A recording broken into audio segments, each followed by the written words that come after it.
എല്ലാവർക്കും PSC tips and ട്രിക്സിലേക്ക് സ്വാഗതം. എല്ലാവരും LDC മെയിൻസ് പരീക്ഷയുടെ അവസാനഘട്ട തയ്യാറെടുപ്പിലായിരിക്കും. അപ്പോൾ നിങ്ങളെ ഒന്ന് സഹായിക്കാനായിട്ടാണ് ഈ ഒരു വീഡിയോ ചെയ്യുന്നത്. ഓക്കെ, വളരെയധികം ഇമ്പോർട്ടൻ്റ് ആയിട്ടുള്ളൊരു സെക്ഷനാണ്. അപ്പോൾ പറയുന്നത് മുഴുവനായിട്ടും കേൾക്കാനായിട്ട് ശ്രമിക്കുക കേട്ടോ. അപ്പോൾ ഈ ഒരു വീഡിയോ മുഴുവനായിട്ടും കണ്ടിട്ട് ഞാൻ പറയുന്ന കാര്യങ്ങൾ, കുറച്ച് കാര്യങ്ങളൊന്നും നിങ്ങൾ ശ്രദ്ധിച്ചു കഴിഞ്ഞാൽ ഉറപ്പായിട്ടും നിങ്ങൾക്ക് നല്ല മാർക്ക് സ്കോർ ചെയ്യാനായിട്ട് പറ്റും. ഓക്കെ, അതായത് ഞാനിവിടെ പറയാൻ പോകുന്നത് എന്താണെന്ന് വെച്ചാൽ ഇനിയുള്ള കുറച്ച് മണിക്കൂർ, ഓക്കെ, കുറച്ച് മണിക്കൂർ എന്ന് പറയുന്നത് നമ്മൾ ഓരോ മിനിറ്റും അത്രത്തോളം ഇമ്പോർട്ടൻസ് കൊടുത്ത് നമ്മൾ പ്രയോജനപ്പെടുത്തുകയാണെങ്കിൽ ഇനിയുള്ള കുറച്ച് മണിക്കൂർ ഞാൻ പറയുന്ന കുറച്ച് ടോപ്പിക്സ് നിങ്ങൾ നല്ല രീതിയിൽ ഒന്ന് ഓടിച്ച് വായിക്കുകയെങ്കിലും ചെയ്തു കഴിഞ്ഞാൽ നിങ്ങൾക്ക് ഉറപ്പായിട്ടും ഒരു 25 മാർക്കെങ്കിലും ഷുവർ ആയിട്ടും കിട്ടും. ഓക്കെ, അപ്പോൾ അതിന് ഞാൻ ഉറപ്പ് നൽകാൻ കാരണം എന്താണെന്ന് വെച്ചാൽ നമ്മുടെ LDC മെയിൻ എക്സാം എന്ന് പറയുന്നതിൻ്റെ സിലബസ് പ്രകാരം ഓൾറെഡി നമുക്ക് 2 പരീക്ഷ നടന്നിട്ടുണ്ടായിരുന്നു. ഒക്ടോബർ 7-ാം തീയതിയും നവംബർ 11-ാം തീയതിയും. ആ 2 പരീക്ഷകളുടെയും ചോദ്യപേപ്പർ നമുക്ക് നോക്കിക്കഴിഞ്ഞാൽ മനസ്സിലാവാനായിട്ട് സാധിക്കുന്നൊരു കാര്യമുണ്ട്. ഒരേ ടോപ്പിക്കിൽ നിന്ന് തന്നെയുള്ള ചോദ്യങ്ങൾ 2 ക്വസ്റ്റ്യൻ പേപ്പറിൽ നമുക്ക് കാണാനായിട്ട് പറ്റിയിട്ടുണ്ട്. ഓക്കെ, അപ്പോൾ അങ്ങനെ കോമൺ ആയിട്ട് 2 ക്വസ്റ്റ്യൻ പേപ്പറിലും ചോദിച്ചിട്ടുള്ള കുറേ ക്വസ്റ്റ്യൻസ് ഞാൻ നിങ്ങൾക്ക് ഇവിടെ കാണിച്ചു തരുന്നുണ്ട്. അതിനനുസരിച്ച് നമ്മൾ 2 ക്വസ്റ്റ്യൻ പേപ്പറും അനലൈസ് ചെയ്തതിനെ ബേസ് ചെയ്തുകൊണ്ട് നമുക്ക് ഷുവർ ആയിട്ടും 20-ാം തീയതി പരീക്ഷയ്ക്ക് ഷുവർ ആയിട്ടും വരുന്ന കുറച്ച് ടോപ്പിക്സ് ഞാൻ നിങ്ങൾക്ക് ഇവിടെ തരാൻ പോവുകയാണ്. അപ്പോൾ ഈ ലാസ്റ്റ് മിനിറ്റ് നിങ്ങൾ എന്ത് ചെയ്യാം, ഞാൻ ഈ തരുന്ന ടോപ്പിക്സ് നല്ലതുപോലെ ഒന്ന് വായിച്ചു നോക്കുകയെങ്കിലും ചെയ്തു കഴിഞ്ഞാൽ ഉറപ്പായിട്ടും നിങ്ങൾക്ക് ഞാൻ പറഞ്ഞതുപോലെ ഒരു 25 മാർക്കെങ്കിലും ഉറപ്പായിട്ടും നിങ്ങൾക്ക് സ്കോർ ചെയ്യാനായിട്ട് പറ്റും GKയുടെ ഭാഗത്ത് നിന്ന്. ഓക്കെ ആണല്ലോ, അപ്പോൾ അത്രത്തോളം ഇമ്പോർട്ടൻസ് കൊടുക്കുക. ആദ്യം ഞാൻ ക്വസ്റ്റ്യൻസ് ഏതൊക്കെയാണ് എന്നുള്ളത് പറയാം, അതിനുശേഷം നിങ്ങൾക്ക് പഠിക്കേണ്ട ടോപ്പിക്സ് എന്നുള്ളത് ഞാൻ തരാം. ഓക്കെ, അപ്പോൾ നമുക്ക് നോക്കാം. ആദ്യം എന്ന് പറയുന്നത് ഇവിടെ നോക്കുക, 2 ക്വസ്റ്റ്യൻ പേപ്പറിൽ നിന്നും ഉള്ള ഒരേ ഭാഗത്തു നിന്നുള്ള ചോദ്യങ്ങൾ നമ്മൾ എടുത്തിട്ടുണ്ട് കേട്ടോ. ആദ്യം, ഒരു അക്വേറിയത്തിന്റെ ചുവട്ടിൽ നിന്നും ഉയരുന്ന വായു കുമിളയുടെ എന്ന് പറഞ്ഞിട്ട് നവംബർ 11-ാം തീയതി ചോദിച്ച ക്വസ്റ്റ്യൻ പേപ്പറാണ് ബോയിൽ നിയമവുമായി ബന്ധപ്പെട്ടത്. അടുത്തത് നോക്കുക, വീർപ്പിച്ച ഒരു ബലൂൺ വെള്ളത്തിനടിയിലേക്ക് താഴ്ത്തുമ്പോൾ എന്ന് പറഞ്ഞ് ചോദിച്ചിട്ടുണ്ട്, ചാൾസ് നിയമവുമായി ബന്ധപ്പെട്ടത്. അപ്പോൾ വാതക നിയമങ്ങൾ എന്ന് പറയുന്ന ഭാഗത്ത് നിന്നും 2 ക്വസ്റ്റ്യൻ പേപ്പറിൽ നമുക്ക് ഓരോ ചോദ്യം വീതം കാണാനായിട്ട് പറ്റുന്നുണ്ട്. മനസ്സിലായോ? അടുത്തത് 2005-ലെ വിവരാവകാശ നിയമപ്രകാരം നവംബർ 11-ാം തീയതി ചോദിച്ചു. അതുപോലെ തന്നെ 2005-ലെ വിവരാവകാശ നിയമപ്രകാരം പൗരന് ലഭിക്കുന്ന വിവരവുമായി ബന്ധപ്പെട്ട ശരി ഉത്തരം ഏതാണ്? ഇത് ഒക്ടോബർ 7-ാം തീയതി ചോദിച്ചതാണ്. അപ്പോൾ 2 ക്വസ്റ്റ്യൻ പേപ്പറിൽ നമുക്ക് വിവരാവകാശ നിയമവുമായി ബന്ധപ്പെട്ട ചോദ്യങ്ങളും കാണാൻ പറ്റുന്നുണ്ട്. അടുത്തത് നോക്കുക, ഉപഭോക്തൃ നിയമത്തിലെ എല്ലാ ജില്ലാ ഉപഭോക്തൃ ഫോറവുമായി ബന്ധപ്പെട്ട് എന്ന് പറഞ്ഞ് ഉപഭോക്തൃ നിയമവുമായിട്ട് ബന്ധപ്പെട്ടത്. അതുപോലെ ഒക്ടോബർ 7-ാം തീയതി നടന്നതിലെ 2019-ലെ ഉപഭോക്തൃ സംരക്ഷണ നിയമത്തിന് കീഴിൽ എന്ന് തുടങ്ങുന്ന ക്വസ്റ്റ്യൻ കാണുന്നുണ്ടല്ലോ. അപ്പോൾ 2ലും ഉപഭോക്തൃ സംരക്ഷണ നിയമവുമായി ബന്ധപ്പെട്ട് ചോദ്യങ്ങൾ വന്നിട്ടുണ്ടായിരുന്നു. ഈ ഭാഗമൊക്കെ നമ്മൾ SCRT ചാപ്റ്ററിലൂടെ പഠിച്ചതാണ്. ഓക്കെ, എങ്കിലും ഒന്ന് റിവൈസ് ചെയ്യുന്നത് നല്ലതായിരിക്കും. അടുത്തത് നോക്കുക, സ്ത്രീകൾക്കെതിരെയുള്ള ഗാർഹിക പീഡനത്തിൽ നിന്നും സംരക്ഷണം ലഭിക്കുന്നതിന് വേണ്ടി എന്ന് പറഞ്ഞിട്ട് തുടങ്ങിയിട്ടുള്ളതുണ്ട്. അതുപോലെ 2005-ലെ ഗാർഹിക പീഡനത്തിൽ നിന്നുള്ള, അപ്പോൾ 2 ക്വസ്റ്റ്യൻ പേപ്പറിലും എന്ത് വന്നിട്ടുണ്ട്, ഗാർഹിക പീഡന നിയമവുമായിട്ട് ബന്ധപ്പെട്ടിട്ട് ചോദ്യം വന്നിട്ടുണ്ട് എന്നുള്ളത് മനസ്സിലാക്കാൻ പറ്റും. അടുത്തത് നോക്കുക, ലൈംഗിക അതിക്രമങ്ങളിൽ നിന്നും കുട്ടികൾക്കുള്ള സംരക്ഷണം. അതുപോലെ 2012-ലെ ലൈംഗിക അതിക്രമങ്ങളിൽ നിന്ന്, അപ്പോൾ പോക്സോ ആയിട്ട് ബന്ധപ്പെട്ടിട്ടുള്ള 2ലും നമുക്ക് ചോദ്യങ്ങൾ കാണാനായിട്ട് പറ്റുന്നുണ്ട്. അടുത്തത് നോക്കുക, കാറ്റിന്റെ ചലനത്തെ സ്വാധീനിക്കുന്ന ഘടകങ്ങൾ. അതുപോലെ വടക്കേ അമേരിക്കയിലെ റോക്കി പർവ്വതനിരയുടെ കിഴക്കൻ ചെരുവിലൂടെ വീശുന്ന ഉഷ്ണക്കാറ്റ്. അപ്പോൾ കാറ്റുമായി ബന്ധപ്പെട്ട ചോദ്യം നമുക്ക് 2 ക്വസ്റ്റ്യൻ പേപ്പറിലും കാണാനായിട്ട് സാധിക്കുന്നുണ്ട്. അതുപോലെ തന്നെ നോക്കുക, പസഫിക് മഹാസമുദ്രവുമായി ബന്ധപ്പെട്ട ശരിയായ പ്രസ്താവന. ഇന്ത്യൻ മഹാസമുദ്രത്തിന്റെ ആകെ വിസ്തൃതി. സമുദ്രവുമായി ബന്ധപ്പെട്ട് 2ഇടത്തും നമുക്ക് ചോദ്യങ്ങൾ കാണാനായിട്ട് പറ്റുന്നുണ്ട്. നമ്മളത് മുന്നേ പറഞ്ഞതാണ്, അതിന്റെ വീഡിയോ അല്ലെ, സമുദ്രവുമായി ബന്ധപ്പെട്ട SCRT പാഠഭാഗം നമ്മൾ പഠിച്ചതുമാണ്. അടുത്തത് നോക്കുക, ബ്രിട്ടീഷുകാർക്കെതിരെ ഒളിപ്പോർ നടത്തുവാൻ കേരളവർമ്മ പഴശ്ശിരാജയെ എന്ന് തുടങ്ങുന്ന ക്വസ്റ്റ്യൻ. അതിലെ അടുത്ത ക്വസ്റ്റ്യൻ പേപ്പറിൽ ബ്രിട്ടീഷ് രേഖകളിൽ കൊട്ടിയൂട്ട് രാജ എന്ന് വിശേഷിപ്പിക്കുന്ന ഭരണാധികാരി പഴശ്ശിരാജയാണ്. അപ്പോൾ പഴശ്ശി വിപ്ലവവുമായി ബന്ധപ്പെട്ട ഓരോ ചോദ്യം വീതം 2 ക്വസ്റ്റ്യൻ പേപ്പറിൽ നമുക്ക് കാണാനായിട്ട് പറ്റിയിട്ടുണ്ട്.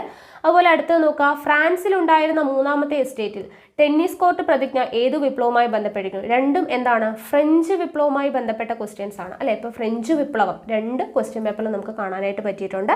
അടുത്തത്, സ്റ്റേറ്റ് ലിസ്റ്റിൽ പെടുന്നത് ഏതാണ്? സ്റ്റേറ്റ് യൂണിയൻ കൺകറന്റ് ലിസ്റ്റുമായി ബന്ധപ്പെട്ട് താഴെ പറയുന്നത് ശരിയായ പ്രസ്താവന ഏതാണ്? അപ്പോൾ state list, concurrent list, okay, അതുമായിട്ട് ബന്ധപ്പെട്ട ലിസ്റ്റുകൾ എന്ന് പറയുന്ന ഭാഗത്ത് നിന്ന് നമുക്ക് ചോദ്യങ്ങൾ 2 ക്വസ്റ്റ്യൻ പേപ്പറിലും കാണാൻ പറ്റിയിട്ടുണ്ട്.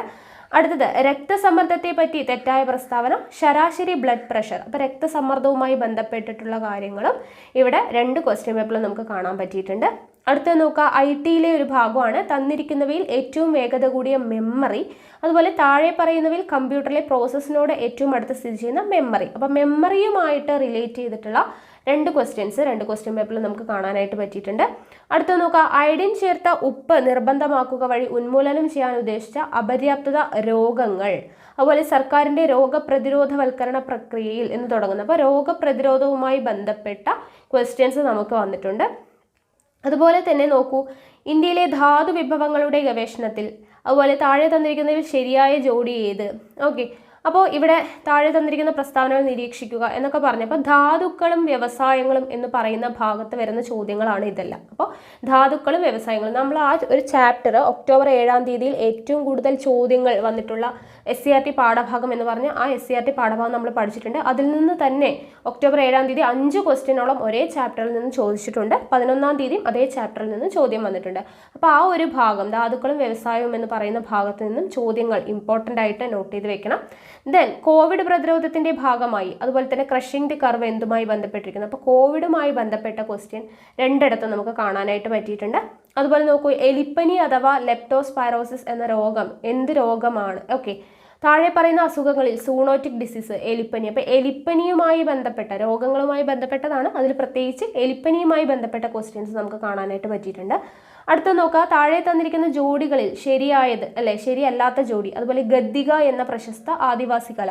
അപ്പോൾ ഇവിടെ ഗദ്ദിക എന്ന് പറയുന്നത് 2 ചോദ്യങ്ങളിലും നമുക്ക് കാണാനായിട്ട് പറ്റും. അത് SCRT ഫാക്റ്റ് ആണ്. PK കാളൻ ഗദ്ദിക എന്ന് പറയുന്നത്.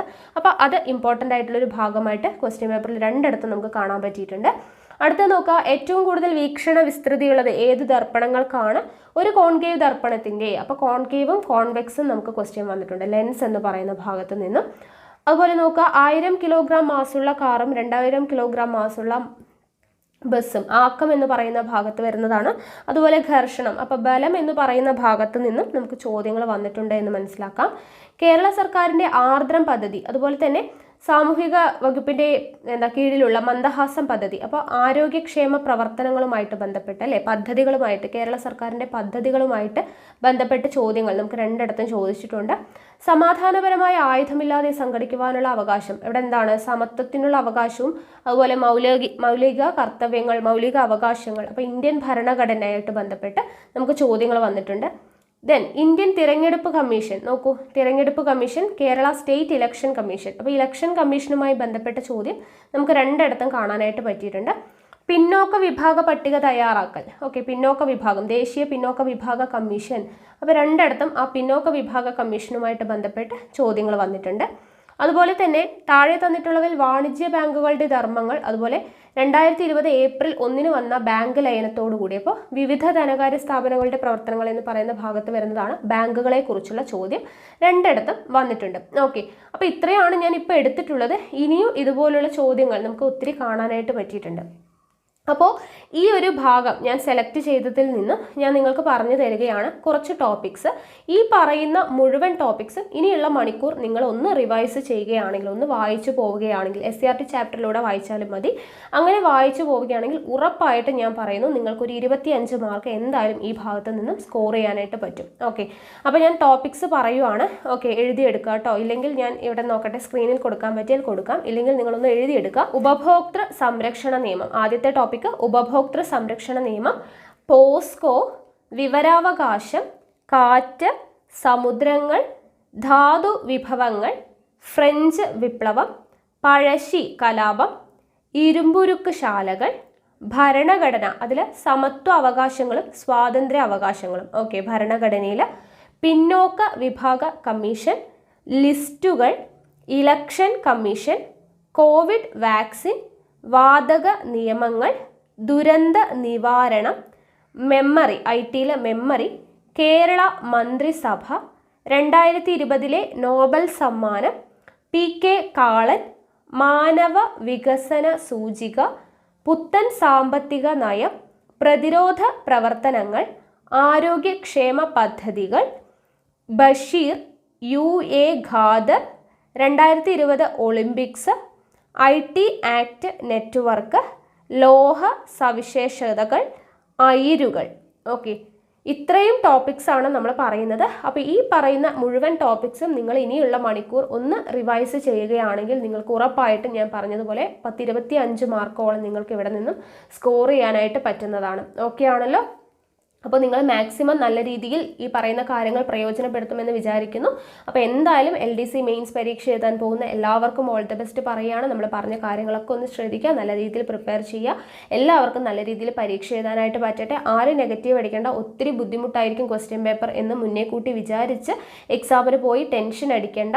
ഓക്കെ, നിങ്ങൾക്ക് അറിയുന്ന കാര്യം ആദ്യം അറ്റൻഡ് ചെയ്യുക, അറിയാത്ത കാര്യം ആലോചിച്ചിരുന്ന് സമയം വേസ്റ്റ് ചെയ്ത് കളയാതിരിക്കുക. ഓക്കെ ആണല്ലോ?